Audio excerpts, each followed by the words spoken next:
Hello all you classic period loving cosmonauts, as always I am Cosmic, and today we're going to be reviewing Monumental Failure, which is a physics-based monument construction simulator.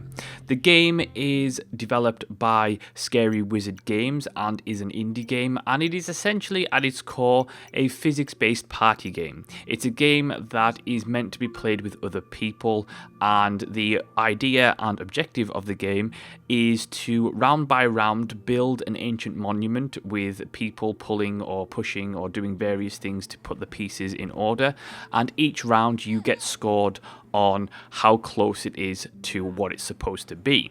And the idea behind the game is pretty fun in that sense. The idea of having a party game where you're supposed to get the blocks in place correctly, but each round is a different challenge. So one round you may be pushing a pyramid block up a ramp, and it's a very simple process and it's easy to get a good score in that one. Another time you might start off on a trampoline and there's several trampolines in front of you, and you have to pull this giant block onto the trampoline and then bounce the block each time, as well as the people, so you can bounce it into the right place. And there are a host of different obstacles and challenges to complete each round. Because it's a physics-based game, crazy things do happen, and it's one of those things that it's a physics-based game that isn't really representative of actual physics in that sense. So you do get weird things happening. You have people flying off the screen, you have blocks rolling around that shouldn't technically be rolling around, and a bunch of crazy funny things can happen, and that is kind of the charm of the game in that sense. It's a very simple game, and it's a very short game. It's simple controls, simple design, and its approach is one of those games where it's very simple in almost all of its aspects, but it creates something that has a lot of fun factor as a multiplayer game. Where the game fails is the fact that it's local multiplayer only, and that really does hamper the game terrifically. It's one of those games where if you have a couple of Steam controllers and you can stream to your TV, it's a great couch co-op game. But other than that, it's one of those things where I don't play local co-op at my desk on my PC. And for that reason, it really lets itself down. If it did have online co-op and online multiplayer where you could get a bunch of friends on Skype and sit and play this, then that would certainly be very appealing, because it's a fun little game that you would be able to play having a few drinks with a couple of friends just for a quick laugh.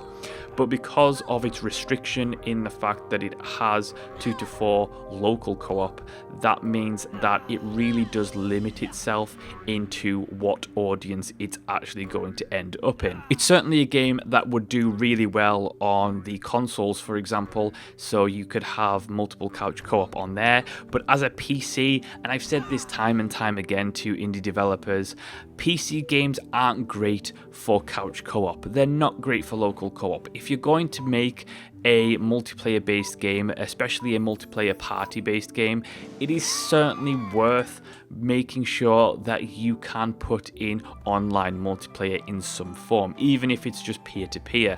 Because if you don't do that, then it means that you really do limit your audience quite drastically on the PC market, which is a real shame. Because while it is a fantastic local co-op game and it's a fun little couch co-op game, it certainly isn't something for people to play single player. Trust me, I've tried it. It gets very old very fast. The actual crazy physics moment and all the fun parts of the game that happen due to the physics-based nature of the game, it's certainly something that can really only ever be enjoyed when you've got people having a laugh with you. When you're doing it by yourself, it gets boring and frustrating pretty instantly. In terms of how large the game is, you have 6 unique monuments to build, and each of those has essentially 10 levels, so you have 60 levels in total in that sense. You can get through them fairly quickly, and like I say, the replayability ultimately comes from its multiplayer aspect, and it would do a lot better on PC if, like I say, it did have an online multiplayer option. I think for the most part it is a fun little party game, and I would recommend it to people who do play local co-op. If it does come out on consoles in the future, it would be certainly worth picking up because it's a cheap little indie game that you can have a laugh with your friends with. But other than that, it's certainly not worth investing in if you are not partaking in local co-op. If they ever did input an online multiplayer mode, then it would certainly be worth looking into for a laugh. But other than that, it's certainly a very niche game that is specifically targeting people who like to play with their friends and family on the same device. And that is my review of Monumental Failure.